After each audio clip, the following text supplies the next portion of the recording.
ठीक आहे, मी सुरुवात करतो. म्हणजे 1.1 HRD इन इंडिया महत्वाचं पॉप्युलेशन डायमेन्शन क्वेश्चन येतो. अनएम्प्लॉयमेंट, त्याचे टाइप्स, ते निर्मूलन करण्यासाठीची योजना किंवा धोरण, त्यावरती क्वेश्चन येतो. आणि सिलेबसमध्ये 11 इन्स्टिट्यूशन मेन्शन आहेत. त्या इन्स्टिट्यूशन वरती खूप जास्त क्वेश्चन आलेले दिसतात. आणि काही क्वेश्चन ह्युमन रिसोर्स डेव्हलपमेंट त्याच्या कन्सेप्टवरती येतात. आणि जवळजवळ जेवढे काय आजपर्यंत क्वेश्चन आलेत त्या सगळ्या ठिकाणी आयोगाने ऑल द अबाउट उत्तर दिलेलं आपल्याला आढळतं. तर काही जमत नसेल तर डोळे झाकून लिहून यायचं, जास्त डाऊट घेत बसायचं नाही. ठीक आहे, मी सुरुवात करतो. ह्युमन रिसोर्स डेव्हलपमेंट इंडिया हे आपलं रिव्हिजन लेक्चर आहे. तर इथं काय इन डिटेल एक्सप्लेन करणार नाही, तर ते रिव्हिजन टाईपच होईल. ठीक आहे, डेमोग्राफिक ट्रान्झिशन थेअरी. आणि त्याच्यामध्ये आपण बघितलं की जी सेकंड स्टेज असते तिथं लोकसंख्या विस्फोट होतो, कारण जन्मदर जास्त असतो, मृत्यूदर कमी असतो आणि लोकसंख्या वाढीचा वेग सर्वाधिक असतो. त्यानंतर डेमोग्राफिक ट्रान्झिशन थेअरी काही लोकांनी दिली. त्यामध्ये 3 टप्पे, 4 टप्पे आणि 5 टप्पे. 3 टप्पे दिले थॉम्सन नॉटेस्टाईन, 4 स्टेज सॅक्स, 5 स्टेज बॅकलर. ठीक आहे, त्यानंतर याच्या ट्रिक मी तुम्हाला सांगितल्या होत्या. 1901 ते 1921 मंद वाढ, 21 ते 51 स्थिर वाढ आणि 51 ते 81 वेगवान वाढ. तर 51 ते 81 पाठ असू द्या, वेगवान वाढ. 1911 ते 21 ऋणात्मक वाढ आणि 21ला इयर ऑफ ग्रेट डिवाइड असं म्हटलं जातं. ठीक आहे, 10 कोटीपेक्षा जास्त लोकसंख्या असलेले 3 राज्य, युपी, महाराष्ट्र आणि बिहार. आणि 2001 ते 2011 मध्ये 18.14 कोटी म्हणजे 18.14 कोटी एवढी लोकसंख्या ऍड झालेला आपल्याला आढळते. सगळ्यात कमी लोकसंख्या कुठं आहे? सिक्कीम, मिझोरम, अरुणाचल प्रदेश. ठीक आहे, कुठल्या दशकामध्ये सर्वाधिक वाढ झाली? तर 1961 ते 1971 आणि ती होती 24.8%, 24.8%. ठीक आहे, हॅलो, आवाज येतोय? काही लोकांचे हँड रेज आहेत, तर त्यांनी आणि कुणाचे काही डाऊट असतील तर ऍट द सेशनच्या एंडिंगला आपण ते डाऊट घेऊ. आता तुम्ही फक्त ऐकत राहा आणि आपण पुढे जाऊया. ठीक आहे, एंडिंगला तुमचे टॉपिक झाला किंवा पूर्ण सेशन झालं की आपण तुमचे डाऊट घेऊया. 1961 ते 71 सर्वाधिक वाढ झाली. भारताची घनता 382, महाराष्ट्राची 365. सगळ्यात जास्त घनता असलेले बिहार आणि वेस्ट बेंगाल, जिथं असे 2 राज्य आहे ज्यांची घनता 1000 पेक्षा जास्त आहे, बिहार आणि वेस्ट बेंगाल. आणि कमी घनता असलेले अरुणाचल प्रदेश, मिझोरम आणि सिक्कीम. ठीक आहे, 2011 नुसार 100 पेक्षा कमी डेन्सिटी असलेले 4 राज्य आहेत आणि 1 युनियन टेरिटरी आहे. ठीक आहे, तर असे 5 आहेत जिथं 100 पेक्षा कमी डेन्सिटी. लिंग गुणोत्तर, जर आपण लिंग गुणोत्तर बघितलं तर त्याच्यामध्ये आपल्याला कुठल्याही प्रकारचा ट्रेंड दिसत नाही, म्हणजे कधी ती वाढलेले कधी कमी झालेले. आणि जर चाइल्ड सेक्स रेशो बघितला तर तो कंटिन्युअसली कमी झालेला आपल्याला आढळतो. तर ह्या 2 फॅक्ट लक्षात असू द्या. सगळ्यात जास्त लिंग गुणोत्तर केरळचं आहे, 2 नंबर पुदुच्चेरी आणि 3 नंबर तमिळनाडू. आणि केरळ आणि पुदुच्चेरी असे 2 स्टेट प्लस युनियन टेरिटरी आहेत ज्यांची लिंग गुणोत्तर 1000 पेक्षा जास्त आहे. त्यानंतर कमी लिंग गुणोत्तर हरियाणा, जम्मू काश्मीर, सिक्कीम, पंजाब. त्यानंतर महाराष्ट्राशी रिलेटेड काय आकडेवारी आहे बघा. 2001 आणि 2011 मध्ये रुरल जो काही ग्रामीण भाग आहे त्याच्यामध्ये 8ने लिंग गुणोत्तर कमी झालं आणि अर्बन एरियामध्ये ते 20 न वाढलं. तर याच्यावरून हे आपण कन्क्लुजन काढू शकतो की ज्या प्रमाणामध्ये ग्रामीण भागामध्ये लिंग गुणोत्तर कमी झालं त्याच्या 2.5 पटीनं अर्बन एरियामध्ये ते वाढलेलं आपल्याला आढळतं.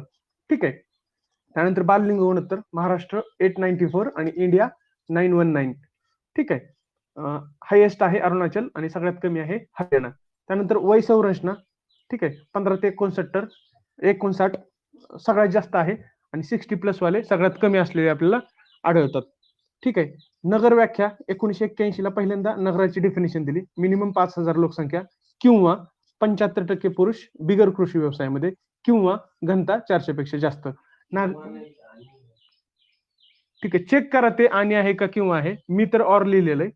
ठीक आहे, मिनिमम 5000 लोकसंख्या किंवा 75% पुरुष बिगर कृषी व्यवसायामध्ये किंवा घनता 400 पेक्षा जास्त. तर ते चेक करा कोणीतरी एकदा पुस्तकामध्ये अजून एकदा. ठीक आहे, ठीक आहे, ते पुस्तकात आणि दिलंय असं म्हणतायत. एकदा चेक करून करेक्शन करून घ्या. ठीक आहे. देसले पार्ट 2 मध्ये एकदा चेक करा ते. ठीक आहे. बघा नागरी लोकसंख्या इंडियामध्ये आहे 31.16% आणि महाराष्ट्रामध्ये ते 45 पॉईंट समथिंग असलेले आपल्याला आढळते. टोटल 53 दशलक्ष शहरे आहेत, त्यातली महाराष्ट्रामध्ये 6 आहेत. ठीक आहे. नेक्स्ट सर्वाधिक नागरी लोकसंख्या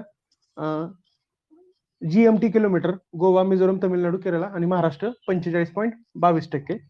आणि सगळ्यात कमी हिमाचल प्रदेश, बिहार, आसाम, ओडिसा. सगळ्यात जास्त नागरी लोकसंख्या महाराष्ट्रामध्ये आहे आणि सगळ्यात कमी सिक्कीम मध्ये आहे. सर्वाधिक लोकसंख्येची असलेली महानगर तर 3 अशी महानगर आहेत ज्याची लोकसंख्या 1 कोटीपेक्षा जास्त आहे. MDK मुंबई, दिल्ली आणि कोलकाता. ठीक आहे. आणि खाली पण गोष्टी काय मेन्शन आहेत त्या क्रोनॉलॉजिकली तुम्ही पाठ करून घ्या. साक्षरता 1981 जनगणनेनुसार 7+ वर्षाच्या वरील सर्व ज्यांना लिहिता वाचता येतं त्यांना साक्षर असं म्हटलं जातं. इंडियामध्ये 73%, महाराष्ट्रामध्ये 82.34%. ठीक आहे.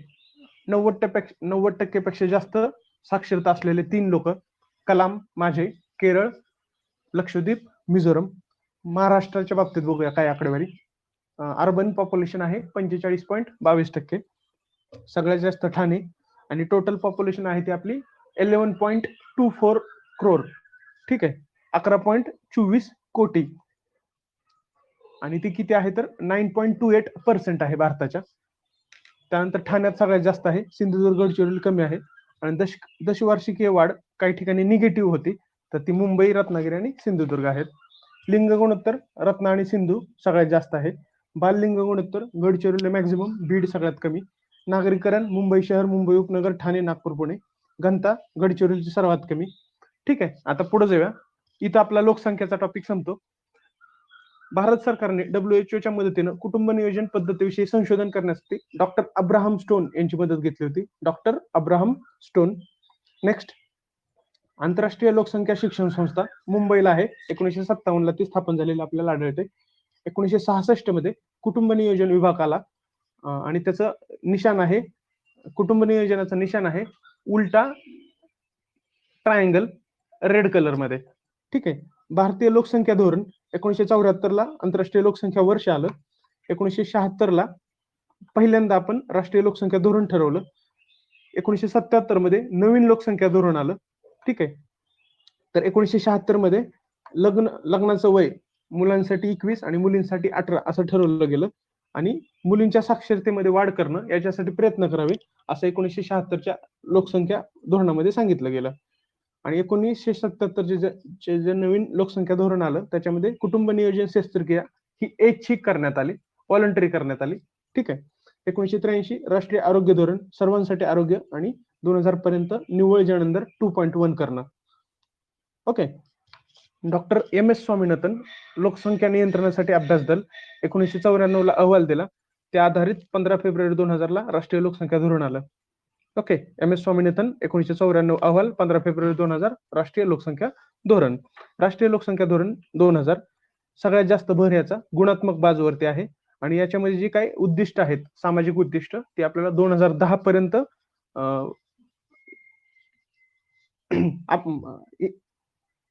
काय म्हणतात त्याला 2010 पर्यंत आपण अचीव करणं अपेक्षित होतं. प्राथमिक आणि माध्यमिक स्तरावरती शाळा सोडण्याचे प्रमाण 20% खाली आणणं, शिशु मृत्यू दर 30 खाली, माता मृत्यू दर 100 खाली आणणं. 11 मे 2000 या दिवशी भारताची लोकसंख्या 100 कोटी झाली होती आणि त्याच दिवशी आपण राष्ट्रीय लोकसंख्या आयोग स्थापन केला, ज्याचे अध्यक्ष हे प्राईम मिनिस्टर असतात. त्यानंतर बेरोजगारीविषयी काही गोष्टी आपण बघणार आहे. युज्युअल स्टेटस, करंट विकली स्टेटस आणि करंट डेली स्टेटस. जे युज्युअल स्टेटस असतं ते ओपन आणि क्रोनिक बेरोजगारी दाखवतं आणि ते टाइम रेट सुद्धा दाखवतं. करंट विकली स्टेटस मिनिमम 1 आवर आठवड्यामध्ये तुम्ही काम करणं अपेक्षित आहे आणि करंट डेली स्टेटस डेली 4 तास तुम्हाला काम मिळणं अपेक्षित आहे. क्रोनिक प्लस तात्पुरती प्लस कमी प्रतीच्या रोजगारीचा अंदाज या CDS मधून आपल्याला मिळतो आणि सर्वाधिक आकडेवारी ही CDS ची असते. त्यानंतर काही व्याख्या आहेत. लेबर फोर्स पार्टिसिपेशन रेट आणि अनएम्प्लॉयमेंट रेट, तर त्याला मल्टिप्लाय बाय 100 असतं, लक्षात असू द्या. त्यानंतर 2 एम्प्लॉयमेंट, स्ट्रक्चरल अनएम्प्लॉयमेंट आणि क्रोनिक अनएम्प्लॉयमेंट. स्ट्रक्चरल अनएम्प्लॉयमेंट नवे तंत्रज्ञानामुळे कामगार कौशल्य मध्ये कमी पडतं. एखादं नवीन तंत्रज्ञान आल्यामुळं कामगारांचं कौशल्य कमी पडतं, स्किल कमी पडतात. त्यामुळं अशा प्रकारची बेरोजगारी तयार होते. दुसरी गोष्ट, विकसनशील देशामध्ये उत्पादन क्षमतेच्या कमतरतेमुळे निर्माण होते. जे काही भारतासारखे देश आहेत, जे विकसनशील आहेत, त्यांच्यामध्ये प्रोडक्शन कमी झालं होतं आणि प्रोडक्शन कमी झाल्यामुळं परत एकदा स्ट्रक्चरल अनएम्प्लॉयमेंट तयार झालेले आपल्याला आढळते. म्हणजे स्ट्रक्चरल अनएम्प्लॉयमेंट 2 गोष्टींमुळे क्रिएट होते. एक, नवीन तंत्रज्ञान आलं आणि कामगारांचं स्किल कमी पडलं आणि दुसरी गोष्ट, विकसनशील देशामध्ये उत्पादन क्षमतेची कमतरता आहे. ठीक आहे. नेक्स्ट बघूया, क्रोनिक अनएम्प्लॉयमेंट. जर एखादा व्यक्ती मोठ्या काळासाठी बेरोजगार राहत असेल तर त्याला आपण क्रोनिक अनएम्प्लॉयमेंटच्या क्रायटेरियामध्ये टाकू शकतो. लक्षात असू द्या. नेक्स्ट, आता इन्स्टिट्यूशन्स बघूया आपण. एनसीआरटी 1961 ला स्थापन झाली. विद्या मृतमश्नुते. ठीक आहे. एनसीआरटीचे 4 घटक: राष्ट्रीय शिक्षण संस्था नवी दिल्ली, केंद्रीय शैक्षणिक तंत्रज्ञान संस्था नवी दिल्ली, पंडित सुंदरलाल शर्मा भोपाळ. प्रादेशिक शिक्षण संस्था 5 आहेत, त्याच्यामध्ये मुंबई येत नाही. BAMS, बी म्हणजे भोपाळ, भुवनेश्वर, अजमेर, म्हैसूर, शिलाँग. ओके. कार्य, शालेय शिक्षणाशी निगडीत सगळी कामं एनसीआरटी करते. त्याच्यामध्ये बालसंगोपन, शालेय शिक्षणाच्या बाबतीत केंद्र आणि राज्यांना सल्ला व मदत करणं, या देखील गोष्टी येतात. त्यासोबतच ती शिक्षक प्रशिक्षण हे पण करते, ज्याच्यामध्ये व्यावसायिक आणि तांत्रिक शिक्षण इन्क्लूड असलेलं आपल्याला आढळतं. आणि 1-2 वाक्य महत्वाचे: हायर एज्युकेशन आणि एनसीआरटी याचा काहीही संबंध नाही आणि एनसीआरटी त्याच्या सर्व्हिसेस प्रायव्हेट इन्स्टिट्यूशनला सुद्धा प्रोव्हाइड करू शकते. नेक्स्ट, एनसीआरटी अंतर्गत राबवले जाणारे कार्यक्रम: नॅशनल टॅलेंट सर्च एक्झाम, राष्ट्रीय शैक्षणिक सर्वे, जवाहरलाल नेहरू राष्ट्रीय विज्ञान गणित पर्यावरण प्रदर्शन कार्यक्रम, ऑल इंडिया स्कूल एज्युकेशन सर्वे, ॲडोलसंट एज्युकेशन प्रोग्राम. तर पहिला प्रोग्राम बघा, नॅशनल टॅलेंट सर्च एक्झाम 1963 ला सुरू झालं. 1976 पर्यंत सामान्य विज्ञानाचा समावेश होता. त्यानंतर समाजशास्त्र, अभियांत्रिकी, वैद्यकीय विषय यांचा देखील समावेश करण्यात आला. 10वीच्या विद्यार्थ्यांसाठी ही एक्झाम घेतली जाते आणि त्याचा उद्देश आपल्या परीक्षेच्या दृष्टिकोनातून महत्वाचा, to study basic science at higher education level, आणि दुसरी गोष्ट, to lead towards research in pure science. Okay. सगळ्यांनी नोट्स ओपन करून ठेवा, तर गोष्टी समजतील. ठीक आहे. आपल्या ग्रुपला एकदा स्क्रोल करा, मेन ग्रुपला प्लस आपल्या प्रायव्हेट ग्रुपला पण सगळे नोट्स मी अपलोड केलेले आहेत. ठीक आहे. NTSC 1963, 76च्या अगोदर आणि नंतरचे बदल आणि त्याचा उद्देश आहे to study basic science at higher education level. Basic science तुम्ही हायर एज्युकेशनला अभ्यास करणं आणि टू लीड टुवर्ड्स, आणि तुम्ही प्युअर सायन्स म्हणजे शुद्ध विज्ञान याच्यामध्ये तुम्ही स्वतः रिसर्च करणं, याचा उद्देश आहे. त्यानंतर राष्ट्रीय शैक्षणिक survey by NCERT, ministry of HRD, NCERT आणि NIC या तिघांच्या मदतीनं हा सर्वे आपण पब्लिश करतो. थर्ड पॉइंट, जवाहरलाल नेहरू राष्ट्रीय विज्ञान गणित पर्यावरण प्रदर्शन कार्यक्रम 1971 ला सुरू झाला. त्यावेळी तो UGC प्लस NCERT ह्या दोघं राबवायचे, पण सध्या एका वर्षानंतर तो फक्त NCERT द्वारे राबवलेला आपल्याला आढळतो. चौथा point, all India school education survey. याची जी काही प्रसिद्धी आहे ते NCERT, मिनिस्ट्री ऑफ HRD आणि नॅशनल इन्फॉर्मेटिक सेंटर या तिघांद्वारे केलं जातं. 5वा point, adolescent education programme, NCERT plus united nation population fund या दोघांद्वारे ॲडोलसंट एज्युकेशन प्रोग्राम राबवला जातो. 2005 ला याची सुरुवात झाली आणि याचा उद्देश आहे HIV किंवा एड्सची नव्याने लागण होऊ न देणं. ओके. तर ओव्हरऑल NCERT 1961, विद्यामृतमश्नुते 4 घटक, NIE नवी दिल्ली, शैक्षणिक तंत्रज्ञान संस्था नवी दिल्ली, पंडित सुंदरलाल शर्मा भोपाळ, 5 प्रादेशिक शिक्षण संस्था, BAMS तर B डबल आहे, B² AMS आणि मुंबई येत नाही. बालसंगोपन रिलेटेड पण ही काम करते. National talent search exam 1963, to study basic science at higher education level आणि to do research in pure science. तर हे महत्वाचा पार्ट ठरतो. आणि adolescent education programme NCERT plus united nation population fund, तर ह्याच्यावरती क्वेश्चन आलेले पण आपल्याला आढळतात. Next, NUEPA, national university of education planning and administration. 1962 ला युनेस्कोनं अशी इनिशिएटिव्ह घेतली. 1979 मध्ये निपाची स्थापना झाली आणि तिची स्थापना उच्च शिक्षण विभाग आणि मिनिस्ट्री ऑफ HRD यांच्याद्वारे केलेली आपल्याला आढळते. न्यूपा 1962 युनेस्कोचे इनिशिएटिव्ह, 1969 ला निपा असं नाव आणि त्याची स्थापना करण्यासाठी उच्च शिक्षण विभाग आणि मिनिस्ट्री ऑफ HRD यांनी इनिशिएटिव्ह घेतलेलं आपल्याला आढळतं. All India survey of higher एज्युकेशनचे काम ही संस्था करते आणि शाळा सिद्धी नावाचं एक पोर्टल आहे जे निपाने डेव्हलप केलेलं आहे. तर त्याचा अर्थ आहे school standard and evaluation framework आणि त्यालाच आपण ई समीक्षा असं देखील म्हणतो. तर हे आपली न्यूपा. त्यानंतर ओव्हरऑल न्यूपा काय बघा, 1962 युनेस्को लक्षात असू द्या, युनेस्को इनिशिएटिव्ह घेतली. 1979 ला न्यूपा असं नामकरण केलं गेलं आणि उच्च शिक्षण विभाग आणि मिनिस्ट्री ऑफ HRD यांच्या प्रयत्नानं तिची स्थापना करण्यात आली आणि शाळा सिद्धी नावाचं पोर्टल हे न्यूपाचं आहे. ठीक आहे. त्यानंतर नेक्स्ट इन्स्टिट्यूशन आहे UGC. UGC ही सल्लागारी असते, त्यालाच आपण विद्यापीठ अनुदान आयोग असं देखील म्हणतो. 1944 ला सार्जंट अहवालानुसार 1945 मध्ये विद्यापीठ अनुदान समितीची स्थापना करण्यात आली. लक्षात असू द्या, विद्यापीठ अनुदान समितीची स्थापना सार्जंट अहवालानुसार करण्यात आली. 1948 ला विद्यापीठ शिक्षण आयोगाला, ज्याचे अध्यक्ष डॉक्टर S राधाकृष्ण होते, आणि त्यांनी शिफारस केली की इंग्लंडमधील विद्यापीठाच्या धर्तीवरती भारतामध्ये सुद्धा एखादा विद्यापीठ अनुदान आयोग असावा. त्यानुसार 1953 मध्ये UGC ची स्थापना करण्यात आली. 1956 मध्ये त्याला स्टॅट्युटरी स्टेटस दिला आणि त्याची टोटल 6 प्रादेशिक कार्यालय आहेत. त्यातलं एक कार्यालय आपल्याला पुण्यामध्ये असलेलं आढळतं आणि त्याचं कार्यालय मुंबईला नाही. या गोष्टी आपण पाठ करणं अपेक्षित आहे. मोटो ज्ञान विज्ञान विमुक्तये, घोषवाक्य quality higher education for all, एकमेव अनुदान देणारी संस्था. तर ह्या वाक्याला गोल करा, एकमेव अनुदान देणारी संस्था. 2 कार्य, निधी पुरवठा करणं आणि उच्च शिक्षण संस्थांमध्ये समन्वय राखणं, मानक निर्धारण करणं आणि त्याची देखभाल करणं, हे सगळी कामं UGC करतं. नेट जी एक्झाम आहे ती CSIR आणि UGC हे दोघ जण घेतात. जून 2009 पासून नेट कंपल्सरी केलेली आपल्याला आढळते. UGC मार्फत चालवली जाणारी काही सेंटर, त्यातलं आयुका आपल्यासाठी महत्वाचं, 1988 ला स्थापना झालं आणि हे पुण्यामध्ये आहे. त्यानंतर परत एकदा सांगतो, UGC 1944 सार्जंट अहवाल, विद्यापीठ अनुदान समिती 1948 विद्यापीठ शिक्षण आयोग, S राधाकृष्ण 1953 UGC स्थापना, 56 ला स्टॅट्युटरी प्रादेशिक कार्यालय 6 आहेत, त्यातलं एक पुण्याला आहे पण मुंबईला नाही.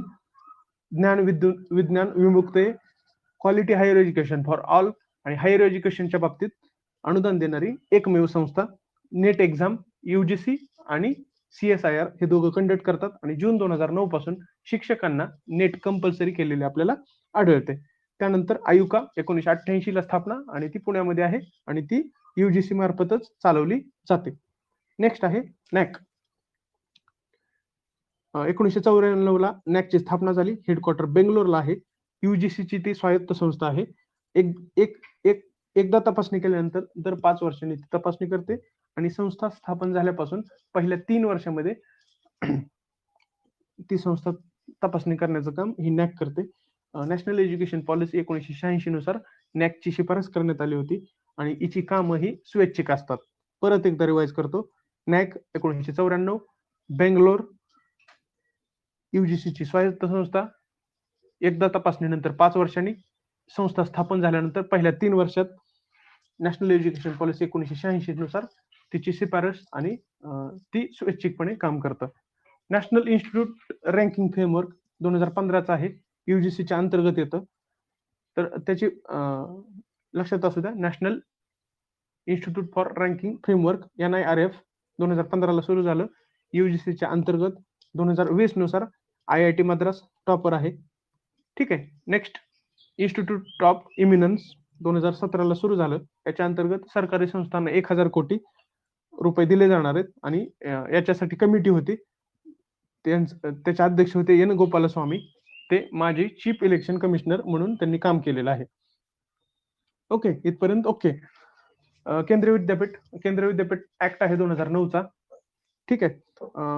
12 फेब्रुवारी 2020 पर्यंत भारतामध्ये 50 सेंट्रल युनिव्हर्सिटी असलेल्या आढळतात आणि महाराष्ट्रामध्ये महात्मा गांधी आंतरराष्ट्रीय हिंदी विश्वविद्यालय वर्धा इथं असे एक केंद्रीय विद्यापीठ स्थापन करण्यात आलं 1997 ला आणि त्याचं ब्रीद वाक्य आहे ज्ञान शांती मैत्री. आणि स्टेट युनिव्हर्सिटी महाराष्ट्रामध्ये 21 आहेत आणि सगळ्यात जास्त आहेत त्या गुजरात आणि वेस्ट बेंगाल. ठीक आहे, ते कसं लक्षात ठेवायचं आपण सगळं बघितलेलं आहे आपल्या ओरिजिनल लेक्चरमध्ये. परत एकदा रिवाइज करतो. केंद्रीय विद्यापीठ ऍक्ट आहे 2009चा. 12 फेब्रुवारी 2020 मध्ये 50 सेंट्रल युनिव्हर्सिटी झाल्या. महाराष्ट्रामध्ये एक आहे, वर्ध्याला 1997 ला स्थापना आहे आणि त्याचं ब्रीद वाक्य आहे ज्ञान, शांती आणि मैत्री.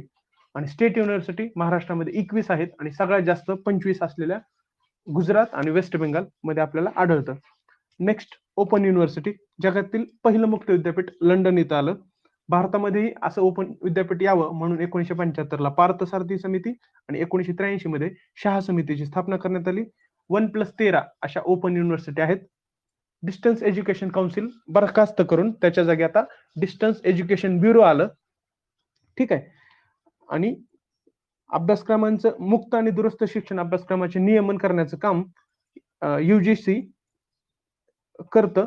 तर ते कुणी करावं युजीसीच्या अंतर्गत, तर ते डिस्टन्स एज्युकेशन ब्युरोनं करावं म्हणून डिस्टन्स एज्युकेशन काउन्सिलच्या जागी डिस्टन्स एज्युकेशन ब्युरो आलेलं आपल्याला आढळतं.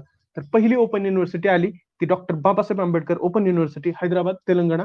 त्यानंतर दुसरी आली 1985 मध्ये इग्नू. त्यानंतर महाराष्ट्रामध्ये 5 नंबरला आली YCMU, जे यशवंतराव चव्हाण मुक्त विद्यापीठ आपण म्हणतो, 1989 मध्ये आलं. आणि लेटेस्ट 14 नंबरला जे आहे कृष्णकांत हांडिक ओपन युनिव्हर्सिटी गुवाहाटी आसाम. तर ओव्हरऑल हे ओपन युनिव्हर्सिटीच्या बाबतीत आहे. परत सांगतो, जगातील पहिलं मुक्त विद्यापीठ लंडन, 75 ला पार्थसारथी, 83 ला शहा समिती, टोटल 1+13. डिस्टन्स एज्युकेशन काउन्सिलच्या जागी आता डिस्टन्स एज्युकेशन ब्युरो आलं. त्याचे रिकमेंडेशन केले होतं माधव मेनन समितीनं. आणि मुक्त आणि दुरुस्त शिक्षण अभ्यासाचं नियमन करण्यासाठी युजीसी द्वारा आता डिस्टन्स एज्युकेशन ब्युरो स्थापन करण्यात आला आहे. कशासाठी? मुक्त आणि दुरुस्त शिक्षण अभ्यासक्रमाचं नियमन करण्यासाठी युजीसी द्वारा डिस्टन्स एज्युकेशन ब्युरो स्थापन करण्यात आलेलं आपल्याला आढळतं. पहिली ओपन युनिव्हर्सिटी तेलंगणा.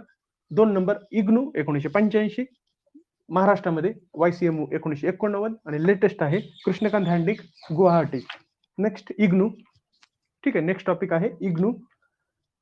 इग्नू उच्च शिक्षणाच्या संधी पुरवते. 1985 ला स्थापना झाली. पहिल्यांदा 2च कोर्सेस होते.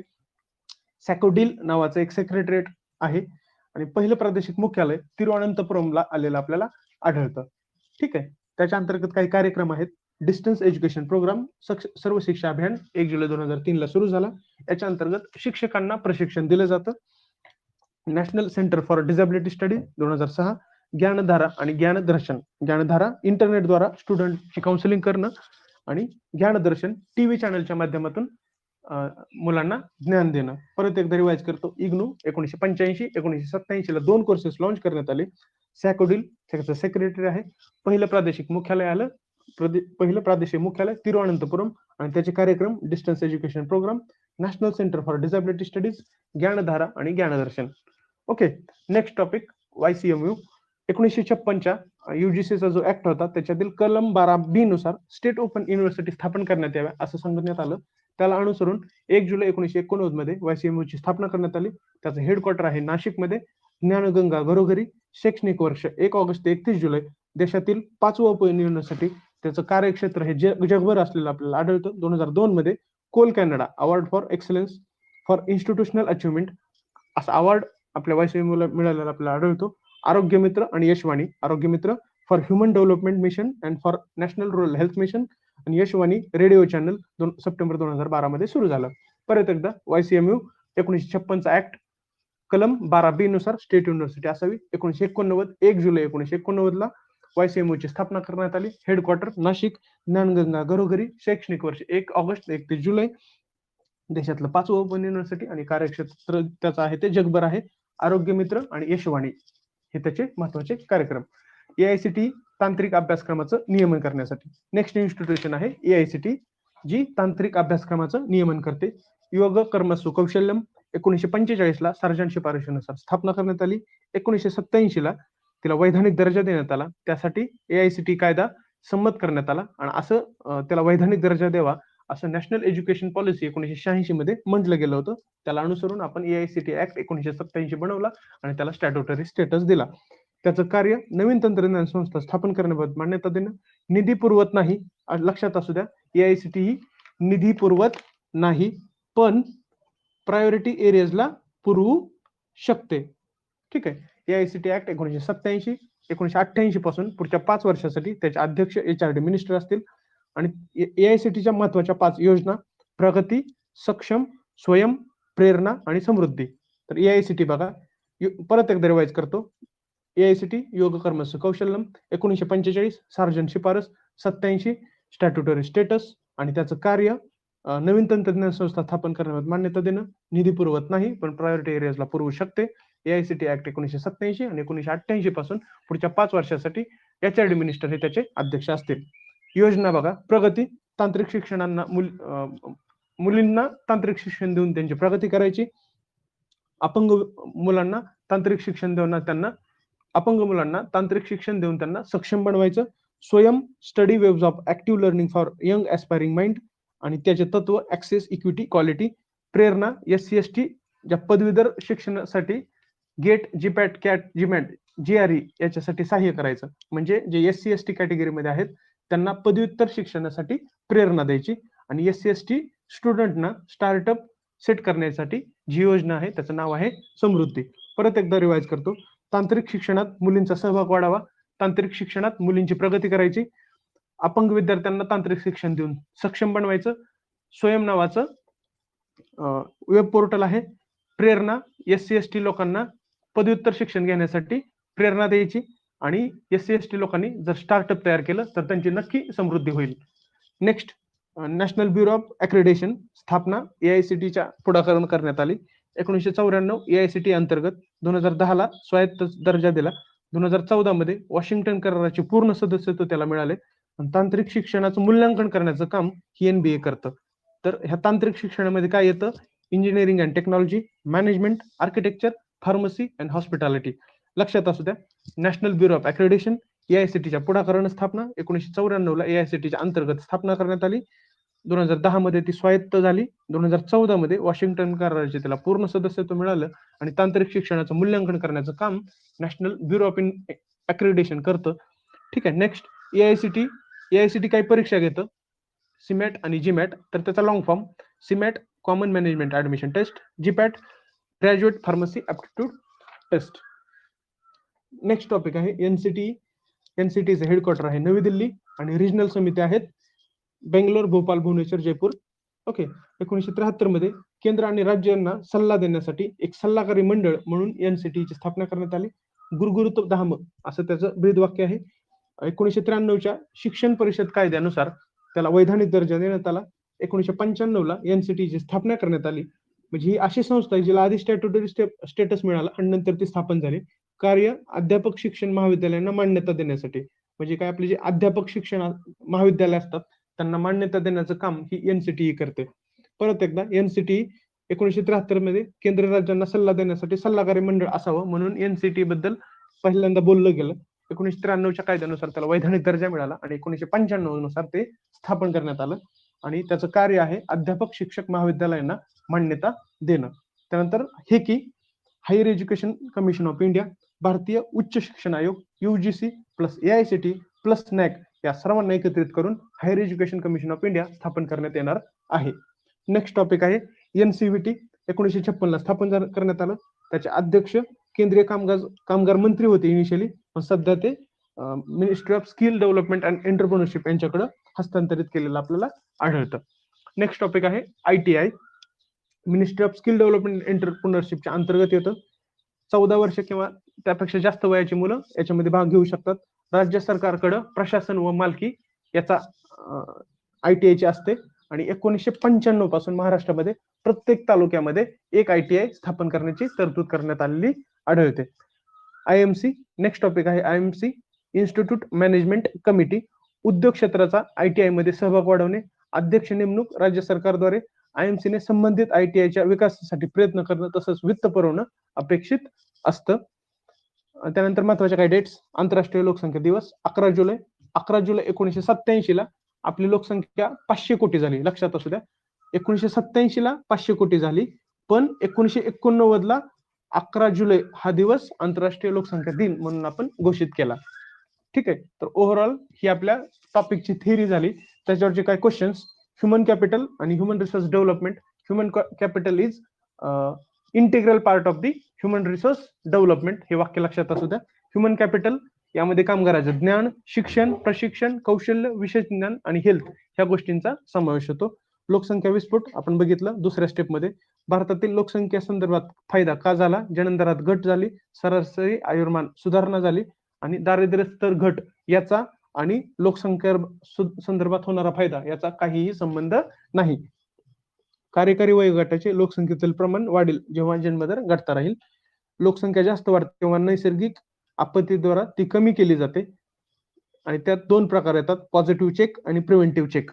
पॉझिटिव्ह चेक मध्ये मृत्यूदर वाढवला जातो आणि प्रिव्हेंटिव्ह चेक मध्ये जन्मदर कमी करण्यावर भर असतो. पॉझिटिव्ह चेक मृत्यूदर वाढवायचा, प्रिव्हेंटिव्ह चेक जन्मदर कमी करायचा. जन्मदर कमी करणं आपल्या हातात आहे, ठीक आहे, म्हणून त्याला प्रिव्हेंटिव्ह चेक म्हटलं जातं. लोकसंख्या धोरण विभक्त कुटुंबाला उत्तेजन देतं. लक्षात असू द्या, लोकसंख्या धोरण विभक्त कुटुंबाला उत्तेजन देतं, कारण ज्यावेळेस न्यूक्लिअर फॅमिली असते त्यावेळेस न्यूक्लिअर फॅमिली दोन पेक्षा जास्त मुलांना सांभाळू शकत नाही किंवा त्यांना सांभाळताना अडचणी निर्माण होतात, ठीक आहे. आणि ज्यावेळेस तुम्ही एकाच कुटुंबामध्ये राहता, तुमचं कुटुंब खूप मोठं असतं, त्यावेळेस त्या मुलांना सांभाळायला आजी आजोबा, चुलते, काका काकू खूप लोक असतात, त्यामुळं लोकसंख्या वाढू शकते. तर त्यामुळे मग लोकसंख्या धोरणामध्ये विभक्त कुटुंबाला उत्तेजन दिलेलं आपल्याला आढळतं. का तसं आहे ते पण तुमच्या लक्षात असू द्या. लोकसंख्या धोरण 2016 नुसार, लोकसंख्या धोरण त्याच्यामध्ये काही गोष्टींवरती महत्वाचे ठरले आहेत, महत्व त्याला इम्पॉर्टन्स दिलेला आहे. कुटुंब कल्याण, आरोग्य विमा, लोकसंख्या शिक्षण, आयुष सेवा, लिंग समानता, मोफत व्यापक आरोग्य देखभाल सेवा. पण याच्यामध्ये राष्ट्रीय आरोग्य मिशन येत नाही. नॅशनल हेल्थ मिशन आणि लोकसंख्या धोरण याचा ऍज इट इज काही संबंध नाही, लक्षात असू द्या. आयोगाने क्वेश्चन विचारलाय तो. लोकसंख्या अंदाज अहवाल 2001 नुसार लिंग गुणोत्तर 2001च्या तुलनेत 2026ची आकडेवारी आहे, तो आपल्या सिलेबसमध्ये आता पॉईंट नाहीये, ठीक आहे. पॉप्युलेशन प्रोजेक्शन रिपोर्ट 2001 तो पण सिलेबस मध्ये नाहीये. जनगणना काही ठिकाणी 2011ची जनगणना काही ठिकाणी जनगणना आपण काही सेन्सस मध्ये करू शकलो नाही. तर 1981 ला आसाम मध्ये अंतर्गत खळबळीमुळे आणि 1991 मध्ये जम्मू काश्मीरमध्ये अंतर्गत खळबळीमुळे आपल्याला जनगणना करता आली नाही. तर लक्षात असू द्या, आसाम आणि जम्मू काश्मीर अंतर्गत खळबळ आणि मणिपूरमध्ये प्रशासकीय अडचणीमुळे आपल्याला तिथं प्रशासकीय व तांत्रिक अडचणीमुळे जनगणना करता नाही आली. कोपेनहेगन 1995 कोपेनहेगन सामाजिक विकास शिखर परिषद, त्याच्यामध्ये दारिद्र्य सर्व विकासाच्या केंद्रस्थानी असावे असं म्हटलं गेलं. त्याच्यामध्ये 3 ठराव मांडले गेले कोपेनहेगनला: to eradicate poverty, create full employment, foster social integration, ठीक आहे. 1995 कोपेनहेगन सामाजिक विकास शिखर परिषद दारिद्र्य सर्व विकासाच्या केंद्रस्थानी असेल आणि 3 महत्वाचे ठराव eradicate poverty, create full employment आणि फॉस्टर सोशल इंटिग्रेशन. ओके, 11वा पॉईंट आहे. 1994 मध्ये कैरो इथं लोकसंख्या व विकास परिषद राबवली गेली. 1994 कैरो. त्याच्यामध्ये 2015 पर्यंत आपण काही ध्येय अचीव करणं एक्सपेक्ट केलं होतं. बालमृत्यू 35च्या खाली आणणं, जन्मतः आयुर्मान 75च्या वरती घेऊन जाणं, शिक्षण सार्वत्रिकरण, प्रजनन सेवा आणि लैंगिक आरोग्य संबंधित सेवा, कुटुंब नियोजन सेवा आणि याच्यामध्ये प्रजनन आरोग्य आणि लिंग समानता यावरती याला प्रायोरिटी दिलेली आपल्याला आढळते, ठीक आहे. 12वा point family planning association of India 1949 ला स्थापन, भारतात कुटुंब नियोजनावरती काम करणारी प्रथम एनजीओ आहे, ठीक आहे. भारतात कुटुंब नियोजनावरती काम करणारी पहिली एनजीओ म्हणजे family planning association of India. 1949 ला ती स्थापन करण्यात आली. जगातील पहिलं जन्म नियंत्रण क्लिनिक, जगातील नेक्स्ट पॉइंट आहे, जगातील पहिले जन्म नियंत्रण क्लिनिक 1916 न्यूयॉर्कला आलं आणि भारतातील पहिलं आलं ते म्हैसूरला आलं. नेक्स्ट 14वा पॉइंट पहिली भारतीय लोकसंख्या परिषद 1936 ला लखनौ विद्यापीठानं आयोजित केली होती. त्यानंतर इंडियाज टीमिंग मिलियन्स नावाचं एक पुस्तक ज्ञानचंद या व्यक्तीने लिहिलेलं आहे, ठीक आहे. 15वा पॉईंट बेकारीवरील प्रतिबंध उपाय म्हणून संतती नियमनाचा पुरस्कार डॉक्टर बाबासाहेब आंबेडकरांनी केलेला आपल्याला आढळतो. त्यानंतर नॅचरल अनएम्प्लॉयमेंट आणि किनेशियन अनएम्प्लॉयमेंट. तर नॅचरल अनएम्प्लॉयमेंट मध्ये फ्रिक्शनल प्लस स्ट्रक्चरल अनएम्प्लॉयमेंट याचा समावेश होतो. लक्षात असू द्या, हा पॉईंट खूप महत्वाचा आहे. Natural unemployment, frictional plus structural. ठीक आहे. Natural unemployment, frictional plus structural unemployment. त्यानंतर किनेशियन अनएम्प्लॉयमेंट, त्यालाच आपण सायक्लिक अनएम्प्लॉयमेंट असं म्हणतो. तेजी मंदी यामुळे जी अनएम्प्लॉयमेंट क्रिएट होती त्याला आपण किनेशियन अनएम्प्लॉयमेंट किंवा सायक्लिक अनएम्प्लॉयमेंट असं म्हणतो. आणि नॅचरल अनएम्प्लॉयमेंट मध्ये फ्रिक्शनल अनएम्प्लॉयमेंट आणि स्ट्रक्चरल अनएम्प्लॉयमेंट या दोन अनएम्प्लॉयमेंटचा समावेश होतो.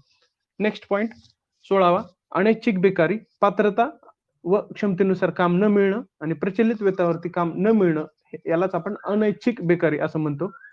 17वा पॉईंट, यंत्रीकृत बेकारी, शासनाकडे पैशाचा अभाव असल्यामुळं अशा प्रकारची बेकारी तयार होते.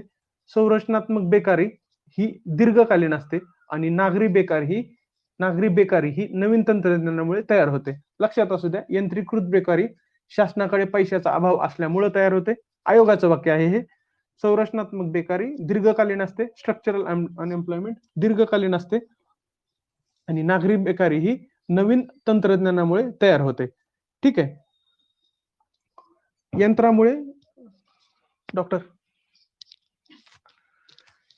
यंत्रामुळे बेरोजगारी वाढली. इनिशियली बघा, हा कन्सेप्ट मी तुम्हाला एक्सप्लेन केला होता. ज्यावेळेस एखादं यंत्र भारतामध्ये येतं त्यावेळेस इनिशियली बेरोजगारी कमी होते, पण प्रोडक्शनची डिमांड वाढल्यामुळं प्रोडक्शन वाढतं आणि त्यामुळं आपण अजून मशिनरीज मागवून घेतो आणि दीर्घ काळामध्ये आपल्याला असं जाणवतं की यंत्रामुळं रोजगार निर्माण झालेत. म्हणजे यंत्रामुळं शॉर्ट पिरियडमध्ये बेरोजगारी वाढलेली आढळते, पण इन द लॉंग टर्म मध्ये आपल्याला असं आढळतं की यंत्रामुळे ही रोजगार क्रिएट झालेले आहेत. नेक्स्ट पॉईंट 18वा, दारिद्र्य रेषेखालील राहणाऱ्या लोकांना रोजगार देण्यासाठी जवाहर रोजगार योजना होती. 19 पॉईंट, प्रधानमंत्री रोजगार योजना, सुशिक्षित बेरोजगार युवकांमधील व्यावसायिकतेला चालना देणं. प्रधानमंत्री रोजगार योजना 1993 ग्रामीण प्लस शहरी भागासाठी जे काही सुशिक्षित बेरोजगार आहेत आपल्यासारखे त्यांच्यामध्ये व्यावसायिकतेला चालना देण्यासाठी प्रधानमंत्री रोजगार योजना 1993 ग्रामीण प्लस शहरी भाग. लक्षात असू द्या, प्रधानमंत्री रोजगार योजना 1993 ग्रामीण प्लस शहरी भाग सुशिक्षित बेरोजगारांना जे काय आहेत त्या युवकांना व्यावसायिकतेला चालना द्यायची, त्यांच्यामध्ये एंटरप्रेन्योरशिप डेव्हलपमेंट करायची. ठीक आहे. त्यानंतर एनसीआरटी मिनिस्ट्री ऑफ HRDच्या अंतर्गत येतं. ही एनसीआरटी ही विद्याशाळा आणि संशोधन शाळा, त्यालाच आपण अकॅडमिक विंग आणि रिसर्च विंग म्हणून ती मिनिस्ट्री ऑफ HRDचं काम करते. त्यानंतर इग्नू पदवीपर्यंत तयारी कार्यक्रम अंतर्गत सामान्य गणित तयारी कार्यक्रम याच्यामध्ये अनिवार्य आहे. 22वा पॉईंट, युजीसी स्थापन, शिफारस सार्जंट आयोग. युजीसी फक्त उच्च शिक्षणाशी संबंधित आहे, लक्षात असू द्या. 23वा पॉईंट, युजीसी 1984 पासून त्यांनी ज्ञान चित्र मुद्रित करायला सुरुवात केलं. आयोगाचा क्वेश्चन आहे. 24 अभिमत विद्यापीठ दर्जा केंद्र सरकार देतं युजीसीच्या सल्ल्यानं. पहिलं deemed university Indian institute of science 1958 ला आलं. लक्षात असू द्या, पहिलं डीम्ड युनिव्हर्सिटी कुठलं आहे? Indian institute of science Bangalore. कधी दर्जा दिला त्याला तसा? 1958 मध्ये. पहिली deemed university Indian institute of science असा दर्जा 1958 मध्ये दिलेला आपल्याला आढळतो. स्टेट युनिव्हर्सिटी राज्य चालवते आणि निधी पण राज्यच देते. लक्षात असू द्या, स्टेट युनिव्हर्सिटी राज्य चालवतं आणि निधीची पुरवठा सुद्धा राज्यच करतं. सगळ्यात जास्त कुठं आहेत? गुजरात आणि वेस्ट बेंगाल. आणि महाराष्ट्रामध्ये किती आहेत? 21. महाराष्ट्र विद्यापीठ कायदा आहे 1994चा. लक्षात असू द्या, महाराष्ट्र विद्यापीठ कायदा 1994, ज्यामध्ये अकृषी विद्यापीठे यांचा समावेश केलेला आपल्याला आढळतो. महाराष्ट्र विद्यापीठ कायदा 1994, अकृषी विद्यापीठ. त्यानंतर 26वा पॉईंट, महाराष्ट्र सार्वजनिक विद्यापीठ कायदा 2016 ग्रंथालयांना ज्ञानस्रोत केंद्र असं म्हणतात. ठीक आहे. हा जो कायदा होता 2016 नुसार त्यांनी ग्रंथालयाला ज्ञानस्रोत केंद्र अशी टर्म यूज केली होती. विद्यापीठ बघा, मुंबई 1857, नागपूर 1921, पुणे 1948 आणि महत्वाचं सोलापूर 2014 आणि आपलं YCMU 1989 आहे आपण बघितलं. त्यानंतर 28 deemed university Deccan college Tata institute of social science, Vaikunth Mehta राष्ट्रीय सहकार व्यवस्थापन संस्था 1964 ला स्थापन आहे आणि पुण्यामध्ये आहे. लक्षात असू द्या, GS4 ला तुम्हाला डायरेक्ट फॅक्ट येईल ही, की वैकुंठ मेहता राष्ट्रीय सहकार व्यवस्थापन संस्था कधी स्थापन झाली किंवा ती त्याचं हेडक्वार्टर कुठं आहे, तर 1964 ला स्थापना आणि त्याचं हेडक्वार्टर आहे पुण्यामध्ये. ठीक आहे. GS4 च्या दृष्टीनं वैकुंठ मेहता राष्ट्रीय सहकार व्यवस्थापन संस्था महत्वाची ठरते. सेंट्रल सोशल CSIR राष्ट्रीय दृष्ट्या दीर्घकालीन संशोधन प्रकल्प चालवण्याचं काम हे करतं आणि याचे अध्यक्ष प्राईम मिनिस्टर असतात आणि CSIR ची स्थापना 1942 ला झालेली आपल्याला आढळते. 30 Indian institute of advance studies Shimla इथं आहे. लक्षात असू द्या, Indian institute of advance studies कुठं आहे? Himachal Pradesh, Shimla. Indian institute of advance studies Shimla, Himachal Pradesh. E शासन नीती लागू करणारं पहिलं राज्य महाराष्ट्र आणि त्याची रचना केली होती डॉक्टर विजय भटकर यांनी. ठीक आहे. UGC ऍक्ट त्यातले चॅप्टर 3 आहे, तो ते power and function of commission याबद्दल बोलतो. HRD घटक सामाजिक लाभांच्या योजनांचा अग्रक्रम याचा ह्युमन रिसोर्स डेव्हलपमेंट मध्ये समावेश होतो. 34 वर्ल्ड पॉप्युलेशन प्रॉस्पेक्ट 2019 नुसार असं सांगतं की 2027 ला भारत चीनला मागे टाकून जगात टॉपला असेल.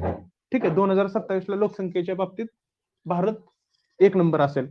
ठीक आहे. त्यानंतर Swayamprabha, NPTEL, IITs, UGC, IGNOU, NCERT, NIOS ह्या सगळ्यांच्या मदतीने हे स्वयंप्रभा सुरू झालेलं आहे, पण त्याच्यामध्ये CBSE येत नाही. तर काय येत नाही ते लक्षात असू द्या. त्याच्या अंतर्गत 32 DTH चॅनल आहेत आणि शाळांचा प्रशासकीय कामाचा वेळ वाचवणं, शाळांचा प्रशासकीय कामांचा वेळ वाचवणं हा त्याचा उद्देश आहे. प्रशासकीय, अकॅडमिक नाही, ऍडमिनिस्ट्रेटिव्ह. ठीक आहे. Administrative. NEEM national employability enhancement mission 2017 ला स्थापन झालं. त्यानंतर बघा, इंडियन इन्स्टिट्यूट ऑफ सायन्स 1909 मध्ये स्थापन झालं आणि 1911 मध्ये त्यानं काम करायला सुरुवात केली आणि ते सर जमशेद टाटा यांच्या पुढाकारानं असं गोष्ट आली होती. त्यानंतर बघा, नॅशनल इंडियन एज्युकेशन असोसिएशन 1970 मध्ये स्थापन झालं. हेडक्वार्टर आहे Washington DC.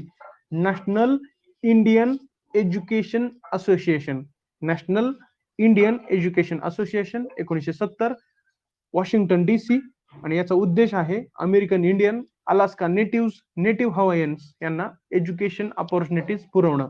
National Indian education association 1970, Washington DC. Education opportunities पुरवणं American Indian, Alaska native, native Hawaiians. त्यानंतर वर्ल्ड पॉप्युलेशन प्रॉस्पेक्ट रिपोर्ट 2019 तो सांगतो 2050 पर्यंत जगाची लोकसंख्या 9.7 बिलियन होणार आहे. इंडियाची लोकसंख्या 2050 मध्ये 2019 ते 2050 मध्ये इंडियाच्या लोकसंख्येमध्ये 27.3 कोटी लोकसंख्या वाढणार आहे. ठीक आहे. आणि 2027 मध्ये आपण लोकसंख्येच्या बाबतीत टॉपला असू. 2050 सर्वाधिक वाटा मध्ये लोकसंख्येचा सर्वाधिक वाटा हा कुणाचा असेल? इंडिया, नापाक, इंडिया, नायजेरिया आणि पाकिस्तान हे 3 देश टॉप असतील. त्यानंतर pre industrial stage, during industrial stage आणि पोस्ट इंडस्ट्रियल स्टेज, त्याच्यामध्ये बर्थ रेट आणि डेथ रेट कसा होता. आणि पोस्ट इंडस्ट्रियल स्टेज मध्ये बर्थ रेट कमी, डेथ रेट कमी झालेला आढळतो आणि त्यामुळे लोकसंख्या स्थिर झाली असं आपण म्हणू शकतो. त्यानंतर CP ब्लॅकलेअर यांनी 5 स्टेजेस दिल्या होत्या. ठीक आहे. तर ते तुम्हाला माहित असावं. आणि 5वी स्टेज त्यातली महत्वाची, लोकसंख्या नैसर्गिक घट. सेन्सस बघा, पहिला सेन्सस आला 1872 ला, 2011चा होता तो 15वा होता आणि स्वातंत्र्यानंतरचा 7वा. त्यानंतर बेरोजगारीचे अहवाल बघा, मे 2019 मध्ये कुणी दिला बेरोजगारी अहवाल? कामगार मंत्रालयानं दिला बेरोजगार अहवाल. तो सांगतो की भारतामध्ये 6.1% बेरोजगारी आहे. बेरोजगारी अहवाल सांगतो भारतामध्ये 6.1% बेरोजगारी आहे, जी ग्रामीण भागामध्ये 5.3% आहे आणि अर्बन भागामध्ये 7.8% आहे. ठीक आहे. अर्बन भागामध्ये जास्त आहे, रुरल भागामध्ये कमी आहे. ठीक आहे. आणि पूर्ण भारतामध्ये ती 6.1% असलेली आपल्याला आढळते. तर इथं आपला ह्युमन रिसोर्स डेव्हलपमेंट हा टॉपिक संपतो. एक 5 मिनिटाचा ब्रेक घेतो आणि आपण परत एकदा जॉईन होऊया. .5 नंतर 9:50 झालेत, 9:55 आपलं एज्युकेशन आणि वोकेशनल एज्युकेशन हा टॉपिक सुरू होईल.